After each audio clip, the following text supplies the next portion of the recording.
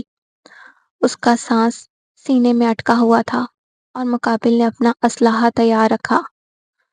وہ چند سیکنڈ کا وقفہ 1 صدی جتنا طویل تھا، پھر اچانک ٹک کی ہلکی سی آواز کے ساتھ تالا کھل گیا۔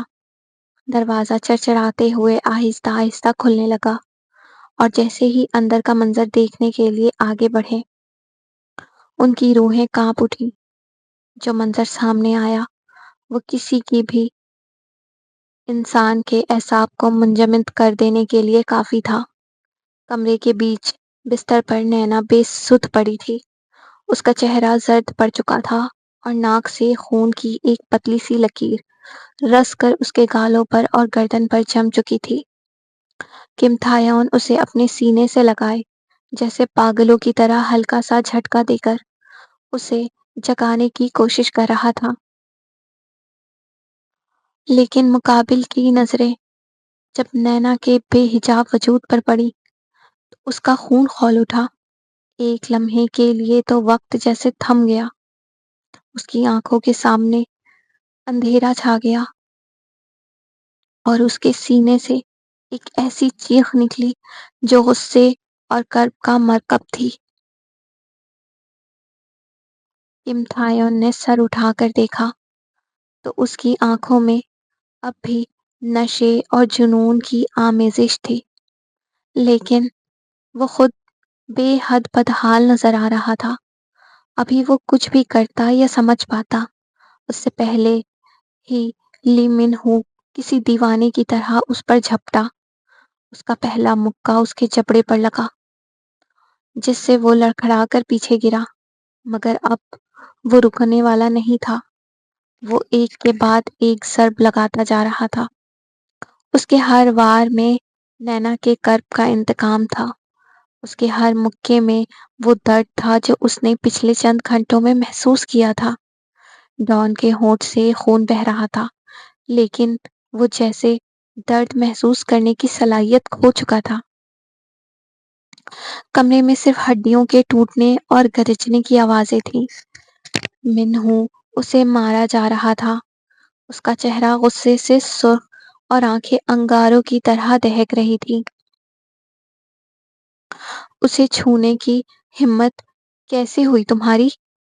لی منہو دھاڑا۔ کم تھایون کی مزاحمت اب ختم ہو رہی تھی۔ وہ فرش پر بے سدھ ہونے کے قریب تھا۔ اسی اثنا میں شیون، جو دروازے پر سکتے کے عالم میں کھڑی تھی، چیخ اٹھی، منہو رک جاؤ، اس کو مار کر کچھ حاصل نہیں ہوگا۔ ہمیں نینا کو فوراً اسپتال لے جانا ہوگا۔ اسے فوری طبی امداد کی ضرورت ہے۔ اس کی نبض بہت کم ہے۔ شیون کی آواز نے لی منہو کو اپنی اصلیت پر واپس بلایا۔ وہ فوراً رکا اور ہانپتے ہوئے نینا کی طرف لپکا۔ اس نے دیکھا اس کی سانسیں نہ ہونے کے برابر تھیں۔ اس نے ایک لمحہ ضائع کیے بغیر اس نازک پری کے وجود کو اپنے مضبوط باہوں میں اٹھایا۔ اس کا اپنا جسم لرز رہا تھا، مگر اس کے دل میں ایک ہی دعا تھی کہ نینا کی سانسیں اس کے بازوؤں میں دم نہ توڑ دیں۔ کم تھایون اب فرش پر بے جان پڑا تھا۔ اس کے چہرے سے شناسائی ختم ہو چکی تھی۔ لی منہو نے نینا کو سینے سے بھینچا اور کمرے سے باہر کی طرف دوڑا۔ باہر کا ہنگامہ، گارڈز کا شور، کچھ بھی اب اسے روک نہیں سکتا تھا۔ اس وقت اس کے لیے دنیا میں صرف ایک ہی حقیقت تھی، نینا کی زندگی، جسے وہ موت کے دہانے سے واپس لانے کے لیے سرپٹ دوڑ رہا تھا۔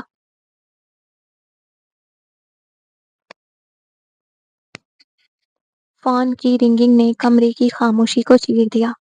سیونگ ہی نے ہاتھ میں پکڑا سگریٹ جلدی سے ایش ٹرے میں مسلا اور فون کان سے لگا لیا۔ دوسری طرف سے اطلاع ملتے ہی اس کی آنکھیں حیرت اور غصے سے پھیل گئیں۔ کیا کیا خبر پکی ہے؟ اس کی آواز میں ایک سنسناہٹ تھی جو کسی بھی حد تک جانے کے لیے تیار تھی۔ دوسری طرف سے توثیق ملتے ہی اس کے چہرے پر ایک خطرناک مسکراہٹ پھیل گئی۔ نینا، وہی لڑکی جو اس کے اور اس کی منزل کے درمیان حائل تھی، اس وقت کم تھایون کے بنگلے پر موجود تھی۔ سیونگ ہی کے دل میں نفرت کی آگ بھڑک اٹھی۔ آج وہ اس قصے کو ہمیشہ کے لیے ختم کرنے کا ارادہ لے کر نکلی تھی۔ اس کے ذہن میں صرف ایک ہی نیت تھی، جان سے مار دینا۔ وہ لمحہ ضائع کیے بغیر تیزی سے باہر نکلی، اپنی اسپورٹس کار کا دروازہ کھولا، ڈرائیونگ سیٹ پر براجمان ہو گئی۔ انجن کی گھڑگھڑاہٹ کے ساتھ اس نے ایکسیلیٹر پر پاؤں رکھا اور کار سرپٹ دوڑتی ہوئی رات کے اندھیرے میں غائب ہو گئی۔ ٹائروں کی چرچراہٹ سڑک پر گونج رہی تھی، بالکل اس کے اندر مچنے والے طوفان کی طرح۔ چند منٹوں میں اس کی گاڑی کم تھایون کے عالیشان بنگلے کے آہنی گیٹس کے سامنے بریک لگاتی ہوئی رکی، لیکن جیسے ہی وہ اتری، اس کا دل وسوسوں میں ڈوب گیا۔ یہ کیا تھا؟ دروازے پر ہمیشہ کھڑے رہنے والے گارڈز آج وہاں کوئی بھی موجود نہیں تھا۔ چاروں طرف ایک پراسرار اور خوفناک سناٹا چھایا ہوا تھا۔ سب کچھ بہت عجیب، بہت غیر فطری لگ رہا تھا۔ سیونگ ہی نے چوکنا ہو کر قدم آگے بڑھائے، مین ڈور کو دھکا دیا جو پہلے ہی نیم وا تھا۔ وہ دبی پاؤں سانس روکے اندر داخل ہوئی اور سیدھا کیم تھایون کے نجی کمرے کی طرف بڑھی۔ اس کے ہاتھ میں چھپا خنجر اور دل میں انتقام کی آگ دہک رہی تھی۔ اس نے دھکے سے کمرے کا دروازہ کھولا اور اگلے ہی لمحے اس کے قدموں تلے زمین نکل گئی۔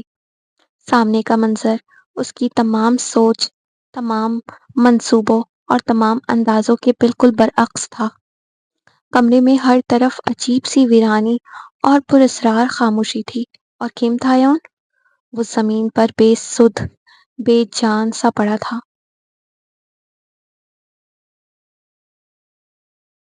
وہ جو یہاں نینا کو ختم کرنے اور ایک خوفناک کھیل کھیلنے آئی تھی، اس سچائی کے سامنے پتھرا کر رہ گئی۔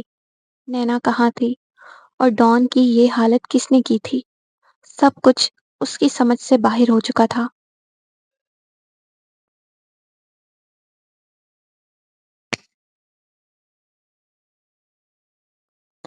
اسپتال کے سفید اور سنسان کوریڈور میں پیروں کی گھبراہٹ سے بھری چاپ گونج رہی تھی۔ لی من ہو کی سانس اکھڑی ہوئی تھی۔ اس کی آنکھوں میں وحشت اور خوف کا ایسا طوفان تھا جو کسی بڑے انہونی کی گواہی دے رہا تھا۔ اس نے نینا کو مضبوطی سے اپنی باہوں میں اٹھا رکھا تھا، جس کا بے جان جسم کسی بے روح پتھر کی طرح لٹکا ہوا تھا۔ ڈاکٹر، جلدی باہر آئیں! کہاں ہیں آپ سب؟ میری نینا، میری نینا کی سانسوں کو بچا لیں۔ اگر اسے کچھ ہو گیا تو میں اس پوری دنیا کو تباہ کر دوں گا۔ جلدی کریں! اس کی چیخنے کی آواز پر دو نرسیں اور ایک ایمرجنسی ڈاکٹر بھاگتے ہوئے اسٹریچر لے کر آگے بڑھے۔ ڈاکٹر نے فوری طور پر نینا کو اسٹریچر پر لٹایا۔ اسے فوراً ایمرجنسی روم میں لے جاؤ۔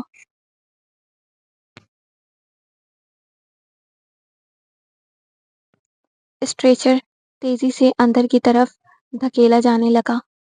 شی یون نے لی من ہو کی حالت دیکھ کر، حالات کی نزاکت کو سمجھتے ہوئے فوراً وہ جن کو بھی کال لگا کر بلا لیا تھا۔ لی منہو کا سارا وجود پسینے میں نہایا ہوا تھا۔ وہ لڑکھڑاتے قدموں کے ساتھ چلا اور کوریڈور میں رکھی ایک لوہے کی کرسی پر گر سا گیا۔ اس نے اپنے دونوں ہاتھوں سے اپنے سر کے بال مضبوطی سے جکڑ لیے اور جھک کر بیٹھ گیا۔ اس کی آنکھوں سے آنسوؤں کی لڑی ٹوٹ گئی تھی اور ایک ایک قطرہ ٹپ ٹپ کر کے سرد فرش پر گر رہا تھا۔ وہ جو اپنے نام، عزم اور طاقت کے لیے جانا جاتا تھا، آج زندگی کی اس بے رحم بے بسی کے آگے بالکل ٹوٹ چکا تھا۔ کچھ ہی لمحوں میں وہ جن بھی اسپتال کے دروازے سے اندر داخل ہوا۔ اس کے چہرے پر گہری تشویش تھی۔ اتنے میں شیون آہستہ سے آگے بڑھی۔ اس نے کپ کپاتے ہوئے اپنے ہاتھ لی منہو کے لرزتے ہوئے کندھے پر رکھا۔ منہو، ہمت رکھو، نینا بہت مضبوط ہے، وہ اتنی جلدی ہار نہیں مانے گی، دیکھنا سب ٹھیک ہو جائے گا۔ وہ جن بھی آگے بڑھ کر اس کا دوسرا کندھا تھپ تھپاتے ہوئے بولا، ہاں، شیون ٹھیک کہہ رہی ہے، تم خود کو یوں توڑو مت، اسے اس وقت تمہارے سہارے کی سب سے زیادہ ضرورت ہے۔ خداوند پر بھروسہ رکھو، وہ ٹھیک ہو جائے گی۔ مقابل نے پتھریلی اور سرخ آنسوؤں سے بھری آنکھوں سے اوپر دیکھا، مگر اس کے حلق میں الفاظ پھنس کر رہ گئے۔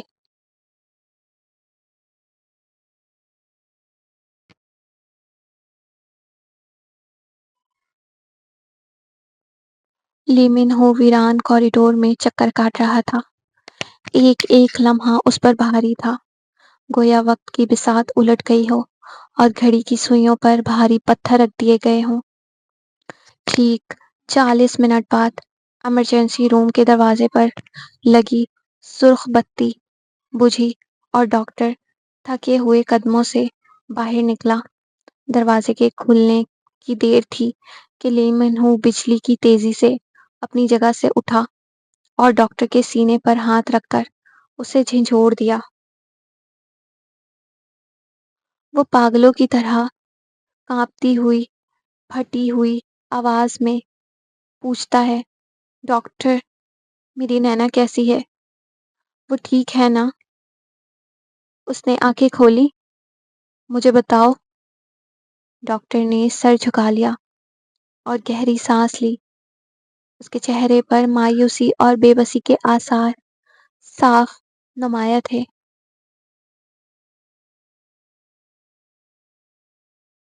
مسٹر لی، ہمیں افسوس ہے، یہ کوئی عام بے ہوشی کا کیس نہیں، یہ ایک سوسائڈ کیس ہے۔ پیشنٹ نے بہت ہیوی اور خطرناک زہر انٹیک کیا ہے۔ مقابل کا دل جیسے ایک لمحے کے لیے دھڑکنا بھول گیا۔ اس کا پورا وجود برف پڑ گیا۔ زہر؟ نہیں، خدا کے لیے ایسا مت کہو، ایسا نہیں ہو سکتا۔ نینا، یہ تم نے کیا کر دیا؟ اگر مجھ پر بھروسہ نہیں تھا تو نہ صحیح اپنے رب پر تو یقین رکھا ہوتا۔ ڈاکٹر، خدا کے لیے مجھے بتاؤ، کیا وہ بچ جائے گی؟ کوئی تو جواب دو مجھے، کیا وہ زندہ رہے گی یا…؟ اس سے آگے وہ بول ہی نہ سکا۔ آواز حلق میں ہی گھٹ گئی، یا شاید زبان ہی شل ہو چکی تھی۔ ڈاکٹر نے بے بسی سے سر ہلاتے ہوئے کہا، امید بہت کم ہے۔ ہم نے معدہ تو صاف کر دیا ہے، لیکن زہر اتنی تیزی سے خون میں شامل ہو کر پورے جسم میں پھیل چکا ہے کہ اس کے اجزاء ایک ایک کر کے ناکارہ ہو رہے ہیں۔ ہم اپنی طرف سے آخری حد تک کوشش کر رہے ہیں۔ اسے وینٹی لیٹر پر بھی منتقل کر دیا گیا ہے، مگر اب سب کچھ ہمارے بس سے باہر ہو چکا ہے۔ آپ بس دعا کریں، اب جو کچھ بھی ہے اوپر والے کے ہاتھ میں ہے۔ ڈاکٹر یہ کہہ کر واپس ایمرجنسی روم کی طرف بڑھ گیا، جبکہ لی من ہو کو یوں محسوس ہوا جیسے زمین اس کے پیروں سے نکل گئی ہو۔ وہ وہیں دھڑام سے دیوار کے ساتھ ٹیک لگاتے ہوئے بیٹھ گیا اور اس کے منہ سے صرف ایک ہی نام نکلا، نینا۔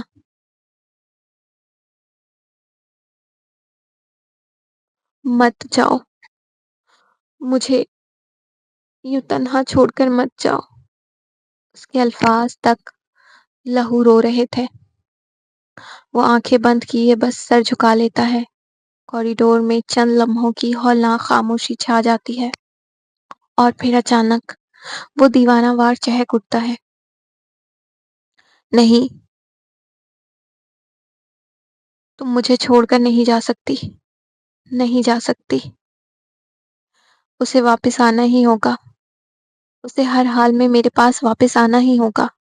وہ اچانک سب کو وہیں چھوڑ کر پلٹتا ہے اور پاگلوں کی طرح دوڑنے لگتا ہے۔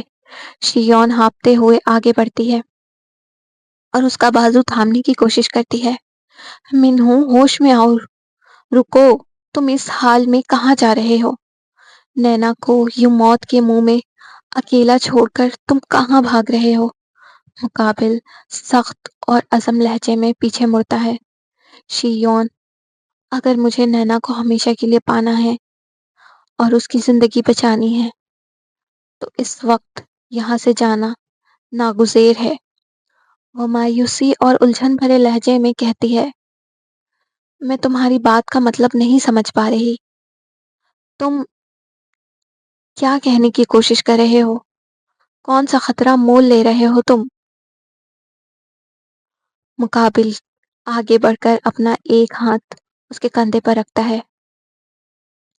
اس کی آنکھوں میں دیکھ کر نرم لیکن دھیمے لہجے میں کہتا ہے، پریشان مت ہو، میں اپنا خیال رکھوں گا۔ تم جانتی ہو میں اتنی آسانی سے ہار مانتا نہیں۔ تم بس یہیں رہو، نینا کے پاس، اور اس کی طبیعت کی پل پل کی خبر مجھے فون پر دیتی رہنا، اور خبردار اسے چھوڑ کر کہیں مت جانا، اکیلا مت چھوڑنا اسے۔ وہ نم آنکھوں کے ساتھ بھر آئی ہوئی آواز میں دھیرے سے اسبات میں سر ہلا دیتی ہے۔ ٹھیک ہے، میں یہی ہوں، نینا کے پاس۔ تم اپنا خیال رکھنا اور پلیز جلدی واپس آ جانا۔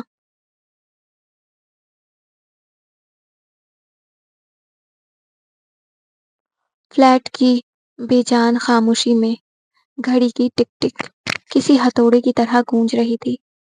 باورچی خانے کے نل سے ٹپکتا پانی اس ماحول کی اداسی کو اور گہرا کر رہا تھا۔ لی من ہو نے نل بند کیا اور دھندلی آنکھوں سے اپنے گیلے چہرے کو آئینے میں دیکھا۔ پانی کے قطرے اس کے چہرے سے یوں پھیل رہے تھے جیسے وقت ریت کی مانند ہاتھوں سے نکل رہا ہو۔ اس نے نینا کو دیکھا تھا، بالکل ویسے ہی۔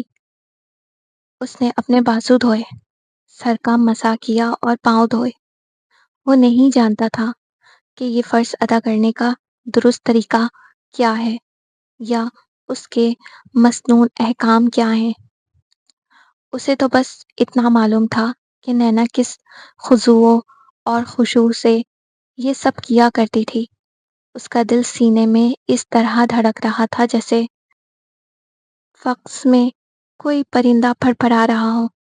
وہ بے ڈھنگے انداز میں ہی سہی مگر ایک ایک حرکت پوری عقیدت اور دل کی گہرائی سے دہراتا چلا گیا۔ وضو کے بعد اس کے وجود پر ایک عجیب سا سکون اتر آیا تھا، مگر دل کا طوفان اب بھی بپھرا ہوا تھا۔ جیسے ہی وہ نینا کے کمرے میں داخل ہوا، عطر کی ایک ہلکی سی لپیٹ نے اسے اپنی آغوش میں لے لیا۔ اس نے زمین پر بالکل اسی جگہ مصلی بچھایا جہاں نینا سجدہ ریز ہوا کرتی تھی۔ گلابی پھولوں سے مزین اس سجادے پر قدم رکھتے ہی اس کے پیروں میں ایک کپ کپی سی دوڑ گئی۔ وہ نینا کے انداز میں ہی قبلہ رخ کھڑا ہوا، ہاتھ باندھے اور نظریں سجدہ گاہ پر ٹکا دی۔ جو ٹوٹی پھوٹی صورتیں اور آیات اس نے نینا کے لبوں سے سن سن کر یاد کی تھیں، وہ اب اس کے اپنے ہونٹوں پر مچل رہی تھی۔ اس کی بھاری آواز میں ایک گندی ہوئی کسک تھی، ایک بے نام سی التجا تھی۔ جب اس نے دونوں سلام پھیرے تو دل کے بند دروازے جیسے دھماکے سے کھل گئے۔ زندگی میں پہلی بار اس نے اپنے ہاتھ دعا کے لیے اٹھائے تھے، وہ ہاتھ جو ہمیشہ پروٹیکشن اور طاقت کے حصار بنے رہتے تھے، آج لرز رہے تھے۔ اس کا پورا جسم سرد مہری سے تھر تھرا رہا تھا اور اس کی بے اختیار سسکیاں اس خالی فلیٹ کے در و دیوار میں گونج اٹھیں۔ اس نے بھیگی ہوئی آنکھوں سے آسمان کی طرف دیکھا، آواز گلے میں ہی گھٹ کر رہ گئی۔ وہ بول نہ سکا۔ اے نینا کے رب! اس کی آواز ہچکیوں میں ڈوب گئی۔ میں نہیں جانتا کہ تجھ سے کیسے مانگنا ہے اور الفاظ کو کیسے پرویا جاتا ہے۔ میں تو تیری کتابوں کا قاری بھی نہیں ہوں، لیکن تیری وہ معصوم بندی کہتی تھی کہ تو دل کے نہا خانوں کے بھید جانتا ہے۔ وہ کہتی تھی تجھے لفظوں کا فریب نہیں چاہیے، سچی حقیقت چاہیے۔ اس کا سینہ شدت گریا سے پھٹنے لگا۔ اس نے اپنے کانپتے ہوئے ہاتھ چہرے پر پھیرنے کی کوشش کی، انگلیاں بے بس تھیں۔ تو اے خدا، اگر میری اس ناواقف عبادت میں ذرا بھی سچائی ہے، اگر میرے ٹوٹے پھوٹے سجدے میں ذرہ برابر بھی اخلاص ہے، تو میری یہ دعا رد نہ کرنا، میری نینا کو بچا لے، اسے زندگی بخش دے۔ اس کی ہچکیوں کا شور اتنا دل دہلا دینے والا تھا کہ فلیٹ کا سناٹا بھی کانپ اٹھا۔ اسے زندگی بھر صرف دکھ ملے، تنہائی ملی، آنسو ملے، اب اسے خوشیوں والی ایک مکمل زندگی عطا کر۔ تیری فرما بردار بندی ہے، تیرے آگے ہی سجدہ ریز ہوتی رہی ہے۔ آج اس کے ساتھ انصاف کر میرے سچے خدا، مجھ سے میری ہر چیز چھین لے، میری سانسیں لے لے، میرا وجود مٹا دے، مگر میری نینا کو واپس لوٹا دے۔ وہ سجدے میں گر گیا، اس کا ماتھا اسی زمین پر ٹیک گیا جہاں کچھ عرصے پہلے نینا کی پیشانی جھکتی تھی۔ اس کی سسکیاں اب مدھم سسکیوں میں بدل چکی تھیں اور دل کی دہلیز پر صرف ایک ہی صدا گونج رہی تھی، زندگی، اور صرف نینا کی زندگی۔ آؤ کسی صبح مجھے ٹوٹ کر بکھرتا دیکھو، میری راہوں میں زہر جدائی کا اترتا دیکھو، کس کس ادا سے تجھے مانگا ہے اپنے رب سے۔ آؤ کبھی مجھے سجدوں میں سسکتا دیکھو، مت آؤ سامنے مگر کہیں چھپ کر مجھے تڑپتا دیکھو۔ بڑے شوق سے مر جائیں گے ہم اگر تم سامنے بیٹھ کر سانسوں کا تسلسل ٹوٹتا دیکھو۔ آج کے ایپیسوڈ کا اختتام ہوا۔ آپ لوگوں کو ایپیسوڈ کیسی لگی؟ اپنی رائے کا اظہار کامنٹ سیکشن میں ضرور دیجیے گا، مجھے بتائیے گا، کیونکہ میں آپ لوگوں کے پیارے پیارے کامنٹ کا ویٹ کروں گی۔ اور یہ تو میں کرتی ہی ہوں اور روز بولتی بھی ہوں، لیکن پھر بھی آپ لوگ نہیں کرتے۔ میرے کچھ سبسکرائبرز ایسے ہیں جنہوں نے ابھی تک ہمیشہ سبسکرائبرز کہہ دیتی ہوں جبکہ وہ ریڈرز ہیں، انہوں نے چینل ابھی تک سبسکرائب نہیں کیا ہوا، تو ان سے ریکویسٹ ہے پلیز چینل کو سبسکرائب کر لیں، کیونکہ میرے پاس 40% سبسکرائبرز آتے ہیں ریڈرز اور 60% جو ہے نا وہ ہوتے ہیں مگر مطلب رینڈم ہوتے ہیں، تو وہ انہوں نے سبسکرائب نہیں کیا ہوا ہوتا، تو پلیز آپ سب سے ریکویسٹ ہے کہ سبسکرائب کر لیں چینل کو، مجھے سپورٹ کریں، آپ لوگوں کی سپورٹ کی بہت زیادہ ضرورت ہے، تو اپنا بہت زیادہ خیال رکھیے گا، مجھے اپنی دعاؤں میں یاد رکھیے گا، ملتے ہیں نئے ایپیسوڈ کے ساتھ، اللہ حافظ۔